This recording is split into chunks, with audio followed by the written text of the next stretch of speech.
쓰담 쓰담 쓰담 쓰담 쓰담 쓰담 쓰담 이제 NH 멤버스로 쓰고 담고 쓰고 담고 쓰고 담고 쓰고 담고 쓰고 모든 농협에서 쓰담 금융에서 유통까지 농협의 모든 포인트를 쓰고 담고 도시에서 농촌까지 생활을 쓰담 생활이 포인트다. NH 멤버스. 다운받고 같이 쓰담. 자기야, 우리 이유식재료 사야 된다. 알았어. 어? 어디가? 슈퍼. 거길 왜 가? 진이야. 네, 롯데 슈퍼에서 소고기 담아줘.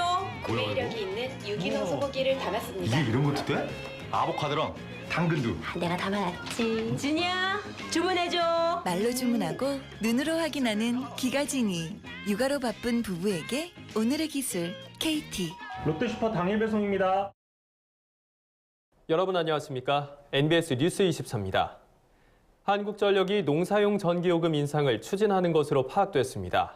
농사용 전기요금이 저렴하다면서 대규모 농업에 사용되는 농사용 전기부터 단계적으로 요금을 올리겠다는 겁니다. 네, 하지만 농업계는 한전이 적자를 메우기 위해 농사용 전기를 희생양으로 삼으려 한다며 강하게 반발하고 있습니다. 김하영 기자가 보도합니다. 최근 한국전력이 국회 에너지특별위원회와 김성찬 자유한국당 의원에게 전기요금 체계 개편 설명 자료를 제출하면서 대규모 기업농을 시작으로 농사용 전기요금을 단계적으로 올리겠다고 밝혔습니다.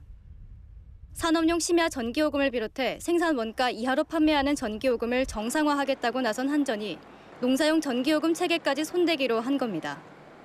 현재 농사용 전기요금 단가는 1kWh당 4,909원. 이 가격은 산업용이나 주택용 전기요금의 절반 수준으로 영세한 농어민을 지원하기 위해 책정된 금액입니다. 하지만 한전은 농사용 전기요금이 낮게 책정된 탓에 전기를 과소비하는 농가가 많다고 지적했습니다. 일부 농가에서 석유나 도시가스 대신 전기로 냉난방을 하고 심지어 아열대 작물을 재배하기 위해 전기로 난방시설을 가동하는 사례까지 있다는 겁니다. 한마디로 농사용 전기요금 인상을 통해 전기의 과소비를 줄이겠다는 의도입니다. 하지만 농업계는 한전이 2천억 원대의 적자를 메우기 위해 농사용 전기요금 인상 명분을 만들고 있다면서 강하게 반발하고 있습니다. 이번에 한국전력공사가 농사용 전기요금을 단계적으로 인상할 계획인 것으로 알려졌습니다. 이는 지난해 2,080억 원의 영업 적자를 낸 한전이 가뜩이나 어려운 농업계의 회생을 담보로 이를 메우려는 꼼수 비판하지 않을 수 없습니다. 특히 한전이 적자를 낸 것이 농사용 전기요금 때문이라는 지적에 대해서도 반박했습니다. 지난해 한전의 전체 전력 판매 수입 가운데 농사용이 차지하는 비중은 단 1.5%에 불과하다는 겁니다. 또한 전기요금 인상은 농가들의 경영비 부담을 늘리고 궁극적으로는 농업 경쟁력을 약화시킬 것이라는 우려도 나오고 있습니다. 농업계는 또 전기요금 인상이 정부의 농정 방향과 모순된다고 지적했습니다. 현재 정부가 시설 원예 중심인 스마트 농업을 축산과 밭작물로 확대하는 등 스마트 농업 확산에 박차를 가하고 있는데 농사용 전기요금 인상에 발목이 잡힐 경우 자칫하면 스마트 농업의 경쟁력이 떨어질 수 있기 때문입니다. 스마트팜에 연결된 그 기자재들이 있거든요.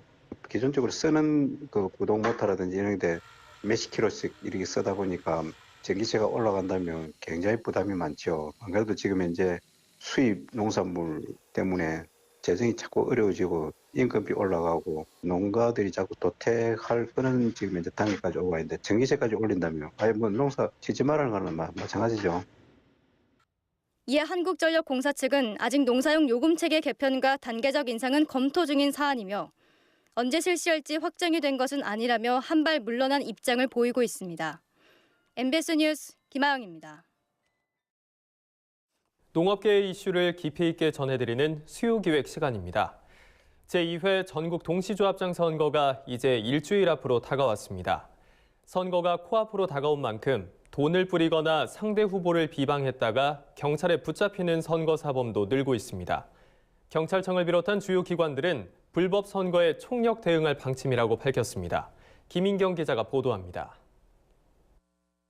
이 정도는 괜찮겠지, 현금도 아닌데 이렇게 생각하는 조합장 선거 후보자가 있다면 오산입니다.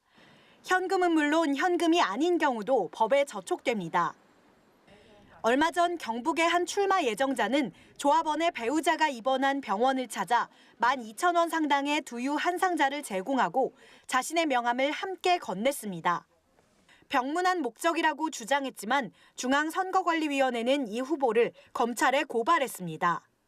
후보자 본인이 아닌 가족이나 지인 등 제3자의 선거운동도 금지됩니다. 충북의 한 농협에서는 현직 지점장이 조합원 7명의 집을 방문해 멸치 세트를 건네면서 조합장이 주는 건데 잘 부탁한다, 도와달라고 발언하는 등 선거운동을 목적으로 금품을 제공한 혐의로 검찰에 고발됐습니다. 금품 살포 외에 흑색 선전도 선거법 위반입니다. 전남의 한 농협에서는 출마 예정인 현직 조합장을 비방하는 내용의 편지를 조합원 323명에게 보낸 농협지점장 1명이 검거됐습니다. 딱 일주일, 13일 치러지는 제2회 전국 동시조합장 선거까지 남은 기간입니다. 선거가 얼마 남지 않은 만큼 후보자끼리 경쟁이 뜨거워지면서 불법 혼탁 양상이 심화되는 모양새입니다. 중앙선거관리위원회 집계 결과 3월 3일 기준 조치 건수는 고발이 87건, 수사 의뢰가 8건, 경고 등이 225건 등 모두 320건입니다. 특히 후보자가 조합원들에게 금품이나 음식물을 건네는 등 기부 행위로 인한 고발이 가장 많았습니다. 이에 따라 주요 기관들은 불법 선거에 총력 대응하기로 했습니다. 먼저 경찰청은 전국의 경찰서에 24시간 선거사범 수사 상황실을 설치하고 모든 경찰관을 단속 요원으로 해 선거사범 총력 단속에 나섰습니다. 경찰청은 이번 조합장 선거와 관련해 현재까지 298명을 검거했다고 최근 밝혔습니다. 이 가운데 10명을 기소 의견으로 송치하고 금품 살포 등 혐의가 무거운 3명은 구속했습니다. 또 나머지 255명도 아직 수사 중에 있습니다. 경찰청은 특히 금품 선거, 흑색 선전, 불법 선거 개입 등 3대 선거범죄에 대해서는 무관용 원칙을 적용해 엄정하게 수사하겠다고 재차 강조했습니다. 농림축산식품부와 농협중앙회도 팔을 걷어붙였습니다. 농식품부와 농협은 어제 정부 세종청사에서 공명선거 추진단 점검회의를 열었습니다. 회의에서는 조합장 선거 관련 추진 상황을 점검하고 공명선거 홍보 강화 방안 등을 논의했습니다. 농식품부는 특히 선거운동이 본격 시작되는 이번 주부터 선거일 전날인 12일까지 조합장 선거 후보자에게 공명선거 준수를 촉구하는 문자 메시지를 보내고 마을 이장을 통해 안내방송을 내보내는 한편 전통시장 캠페인 등을 실시할 예정입니다. 이번 전국 동시조합장 선거가 우리 농업농촌 발전의 밑거름이 되고 조합의 바른 선거문화 정착에 초석이 될 수 있도록 후보자와 조합원들의 적극적인 협조와 노력을 부탁드립니다. 조합원들께서는 후보자의 정책과 공약 그리고 능력을 면밀히 살펴보고 올바른 선택을 해주시기 바랍니다. 한편 이번 제2회 전국 동시조합장 선거를 치르는 농축협은 전국에 1,114개 농축협이고 후보자는 총 2,928명에 달합니다. 이 가운데 현직 조합장이면서 다시 선거 후보로 출마한 사람은 모두 907명, 31%입니다. 단일 후보가 출마해 무투표 당선이 될 농축협은 전국에 146곳입니다. NBS 뉴스 김인경입니다. 네, 제2회 전국 동시조합장 선거를 앞두고 주요 기관들이 불법 선거에 강력 대응한다는 소식이었습니다. 그렇다면 이 조합장 선거와 관련된 자세한 내용 취재 기자와 함께 알아보겠습니다. 네, 김인경 기자. 혹시 후보자들이 검거된 주요 사례가 있습니까? 네, 경찰청은 최근까지 전국적으로 모두 298명을 검거했다고 밝혔습니다. 이 가운데 금품 선거의 비율이 68%로 가장 높았습니다. 실제 사례를 살펴보면 지난 1월 조합원 28명에게 현금 1,290만 원을 제공한 경북 지역의 한 축협 조합장 후보와 선거운동원이 검거됐습니다. 개인별로 나눠서 계산을 해보면 뿌린 돈이 1인당 46만 원 정도가 됩니다. 또 광주광역시에서는 조합원 6명에게 선물 세트를 비롯해서 126만 원 상당의 금품을 제공한 한 조합장 후보가 경찰에 붙잡혔습니다. 이 밖에도 상대 후보를 비방하는 흑색 선전이나 임직원이 지위를 이용해 선거운동에 나서는 불법 선거 개입 등이 있었습니다. 네, 그렇다면 이 조합원들이 후보자에게 금품이나 음식물을 받을 경우에는 어떻게 되나요? 네, 본인이 설사 그 내용을 잘 모르고 받았다고 하더라도 당연히 위탁선거법에 저촉됩니다. 과태료를 받은 가액의 50배까지 최대 3천만 원 물수가 있는데요. 예를 들어 동네 슈퍼에서 손쉽게 살 수 있는 비타민 음료 한 상자 10,000원 정도 하는 걸 받았다고 해도 그 내용에 따라서 최대 50만 원을 뱉어내야 할 수도 있는 겁니다. 조합원들은 과거의 관행을 생각하거나 이 정도는 미풍 양속인데 하고 넘어가시면 절대 안 된다는 점 다시 한번 기억하셔야겠습니다. 네. 그렇다면 이번 조합장 선거를 전국에서 모두 몇 명이 치르는지 궁금해하시는 분들도 많으실 것 같습니다. 설명해 주시죠. 네, 중앙선거관리위원회가 최근 선거인 명부를 확정을 했는데요. 농축협과 수협, 산림조합을 모두 망라한 전체 선거인 수는 224만 9천여 명입니다. 이 가운데 농축협만 살펴보면 183만여 명입니다. 지난해 9월 21일까지 조합원으로 가입한 사람만 선거권이 있고요. 출자액이 많든 적든 1인 1표만 행사할 수 있고 대리 투표는 당연히 불가능합니다. 네, 그렇군요. 225만 명 가까이 된다면 상당히 많은 인원인데요. 그럼 남녀의 비율은 어떻게 되나요? 네, 선관위가 확정한 남성 조합원은 122만 5천여 명으로 전체의 68%를 차지합니다. 여성 조합원이 57만 9천여 명으로 나머지 32%를 차지하고 있습니다. 여기서 또 주목할 만한 점은 법인에게도 투표권이 주어진다는 겁니다. 농업회사법인이나 영농조합법인 같은 그런 법인의 대표가 법인 명의로 조합장 선거에서 표를 행사하는 겁니다. 하나의 법인을 조합원 1명으로 보는 건데 이렇게 법인이 조합장 선거에 참여하는 곳도 전국에 1,009곳이나 됩니다. 네, 알겠습니다. 오늘 함께 알아본 주요 위반 사례를 잘 참고해서 앞으로 후보자들과 조합원들 모두 주의해야 할 것 같습니다. 김인경 기자, 앞으로도 조합장 선거와 관련해서 발빠른 취재 부탁드리고요. 오늘 설명 잘 들었습니다. 정부가 고향사랑 기부제, 즉 고향세를 도입하겠다는 방침을 다시 한번 밝혔습니다. 최근 2019년 자치분권 시행계획을 확정하면서 고향세 도입을 포함시킨 건데요. 이 계획은 고향세 이외에도 지방재정 강화를 위해 여러 가지 방안을 담고 있습니다. 자세한 내용 최다혜 기자가 보도합니다. 대통령 소속 자치분권위원회가 최근 2019년 자치분권 시행계획을 확정했다고 밝혔습니다. 이 계획은 작년 9월 확정된 정부의 자치분권 종합계획에 대한 구체적인 실행 계획을 담은 것입니다. 이에 따라 정부는 국회에 계류 중인 고향세 관련 법안들을 조속히 처리해 고향세를 도입하겠다는 방침을 확고히 했습니다.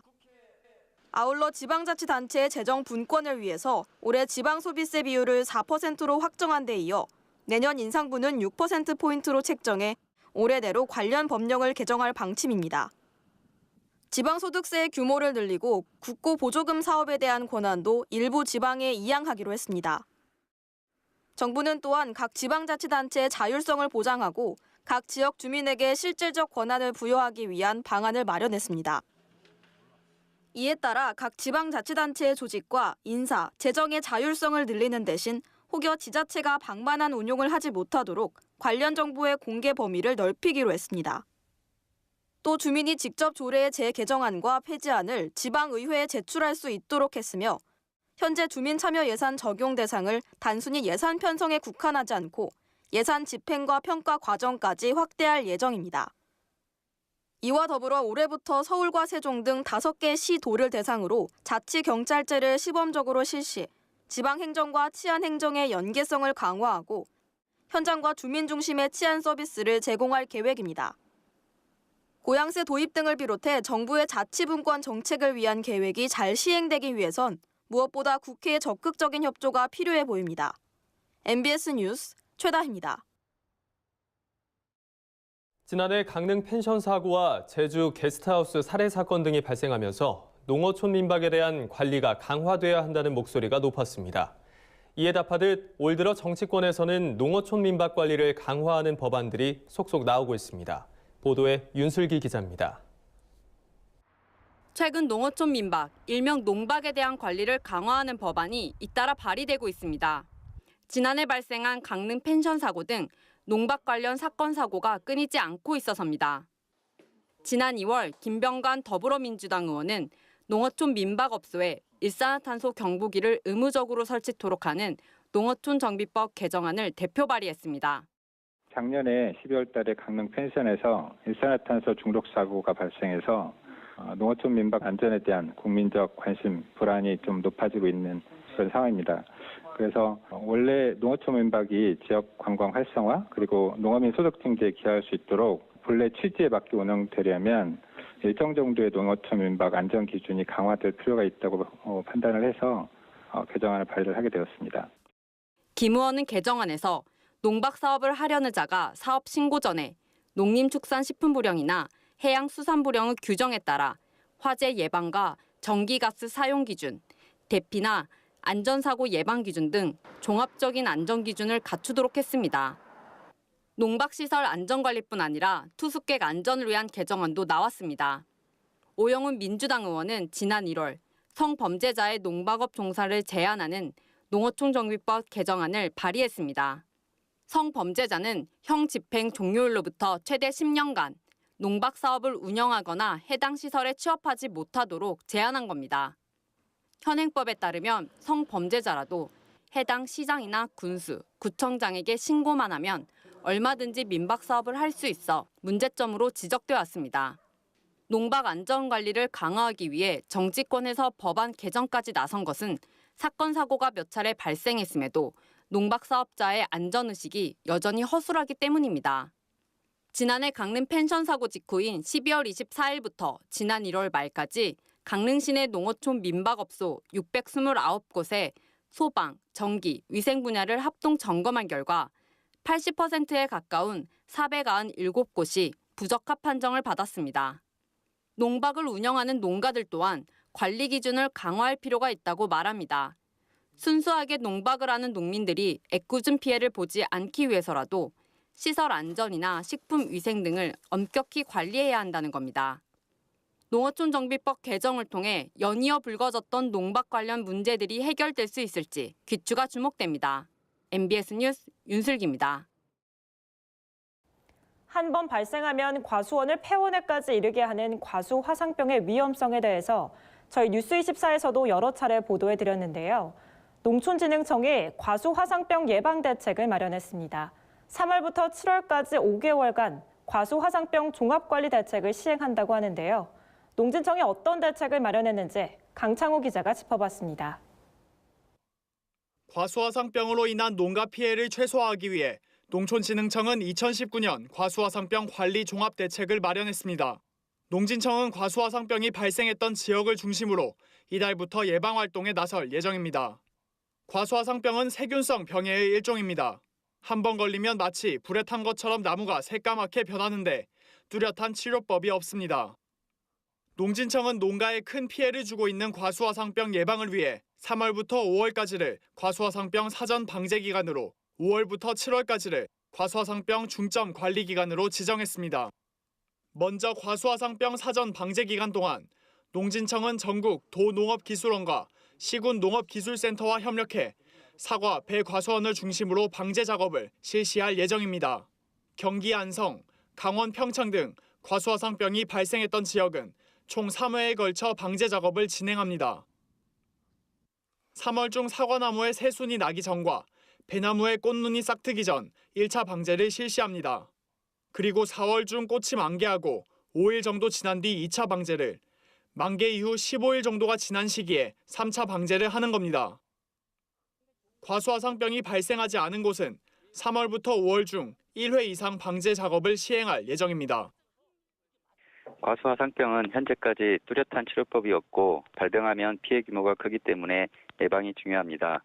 이를 위해 3월에서 5월에 시행하는 사전 약제 방제에 농업인들의 적극적인 협조를 부탁드립니다.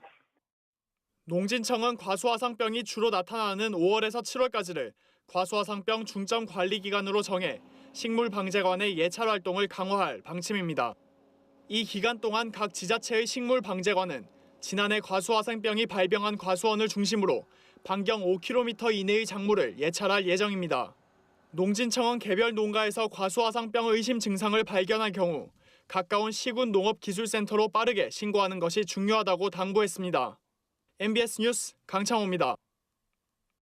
시설 채소의 병해충 발생이 크게 늘 것이란 우려가 커지고 있습니다. 큰 추위 없이 겨울이 끝난 데다 봄기 온도 예상외로 높아서 예년보다 병해충이 활동하기 좋은 조건이기 때문인데요. 병해충 발생을 막으려면 철저한 예찰과 초기 방제가 중요하다고 합니다. 이현경 기자가 취재했습니다. 농촌진흥청은 예년보다 따뜻한 날씨 탓에 채소작물의 병해충이 기승을 부릴 우려가 크다며 철저한 예찰과 방제를 당부했습니다. 지난해와 비교해 겨울철 평균 온도가 0.4도, 최저기온이 1도나 높아 병해충이 월동하기 좋기 때문입니다. 우선 시설하우스 내 온도가 높아지면 진딧물, 응애, 총채벌레, 가루이류 등 해충 발생이 크게 늘어납니다. 크기가 작아 눈으로 확인이 어려운 총채벌레, 참원지응애, 가루이류는 끈끈이 트랩이나 확대경 등을 이용해 발생 여부를 확인해야 하고 만약 발생했다면 등록 약제를 뿌려줘야 합니다. 특히 담배가루이는 주로 오이나 고추, 파프리카, 토마토 등에 피해를 주는데 토마토 반점 위조 바이러스 등 심각한 바이러스병을 매개하기 때문에 발생 초기에 더 철저히 방제할 필요가 있습니다. 병 발생에도 각별히 주의해야 합니다. 요즘처럼 일교차가 큰 날씨에는 시설하우스 내부 습도가 높아져 노균병, 잿빛 곰팡이병, 균핵병 등 저온성 곰팡이병이 생기기 쉽습니다. 곰팡이병은 시설하우스 내부가 저온 다습하지 않도록 환기와 난방을 조절하면 예방할 수 있습니다. 또 병원균이 예초에 시설 내부에 들어오지 못하도록 청결을 유지하고 병이 발생했다면 초기에 병든 부위를 즉시 없애 병원균의 밀도를 낮춰야 합니다. 농가에선 방제하실 때에는 작물 내부의 약재를 살포할 뿐만 아니라 작물 외부의 잡초에도 약재 방제를 실시하여서 잡초로부터 월동한 병해충이 다시 시설 내부로 들어오지 않도록 약재 관리를 철저히 하시는 것이 바람직합니다. 일부 지역 밭작물에서는 이미 병충해가 발생하고 있는 것으로 나타났습니다. 지난해 3월 중순에나 나타났던 마늘 잎집 썩은병이 올해는 20여일 앞당겨 발생한 겁니다. 잎집 썩은병은 보통 3, 4월 10도 전후의 다습한 환경에서 발생하는 세균병인데요. 겨울철 이상 기온 탓에 병이 조기 발생한 것으로 보입니다. 지난 겨울 유난히 기온이 따뜻해서 난지역 마늘이 생기기 빨라졌고 특히 많은 밀도의 병원 세균이 토양 속에서 월동한 전년도 발병지를 중심으로 마늘 잎집 썩은병이 발생한 것으로 보입니다. 약재를 뿌릴 때는 병해충의 약물 내성을 막기 위해 계통이 다른 약재를 7에서 10일 간격으로 번갈아 뿌리면 효과적입니다. 전문가들은 철저한 예찰과 초기 방제로 병해충 피해를 줄이는 게 중요하다고 당부했습니다. NBS 뉴스 이현경입니다. 농업도시 경북 예천군은 농민들의 소득 증대를 위해 농산물 홍보와 판매 활동에 주력하고 있습니다. 6차 산업시대에 발맞춰 농산물의 가공 판매 비중도 늘려 명품 농업지역으로의 위상을 높일 계획입니다. 전병주 기자입니다. 예천군에 위치한 농산물 가공 공장입니다. 2년 전까지만 하더라도 오미자와 복분자를 가공했지만 이제는 다양한 농산물을 가공하고 있습니다. 여기에 복분자와 오미자 와인 사업까지 확장하면서 2016년 4천만 원이었던 매출은 지난해 기준 3억 원까지 증가했으며 농축액 등으로 가공하는 농산물도 40여 종으로 늘어나면서 2016년 8천만 원이었던 매출은 지난해 4억 원으로 늘었습니다. 주류와 합하면 연 매출 7억 원을 달성하고 있는 것입니다. 예천군은 그동안 용역으로 관리해오던 온라인 쇼핑몰 예천장터를 군 직영으로 변경해 개편 작업에 들어갔습니다. 전 직원이 세일즈맨화 되어가지고 예천 농산물 홍보 판매에 전념을 하고 있습니다. 제2농공단지는 현재 47%의 분양률을 기록하고 있으며 중견기업과 7필지에 대한 협의가 완료되면 80%를 넘어서면서 제3농공단지 건설에도 청신호가 켜질 전망입니다. 뿐만 아니라 명품 농특산물을 대형마트에 입점해 예천 농특산물 유통구조에 혁신을 기할 예정입니다. 헬로티비 뉴스 전병주입니다. 간추린 뉴스입니다. 스마트팜이 남북 농업 협력에 좋은 대안이 될 수 있다는 주장이 나왔습니다. 김홍걸 민족화해협력 범국민협의회 대표 상임의장은 5일 농민신문사 주최로 열린 제10차 미농 모닝 아카데미에서 한반도 주변 정세와 남북 협력 방안 주제 강연을 통해 이같이 밝혔습니다. 김 대표 상임의장은 이날 스마트 농업과 스마트 축산 기술 등을 국내에서 시도하는 데 여러 가지 제약들이 있다고 현실 진단했습니다. 그러면서 북한에 대규모 스마트팜을 건설해 시범 단지화할 수 있다면 남북한 모두에게 이익이 되는 상황이 올 수 있을 것이라고 주장했습니다. 국립농산물품질관리원이 이달 20일까지 친환경 안전축산물 직불제의 사업 신청을 받습니다.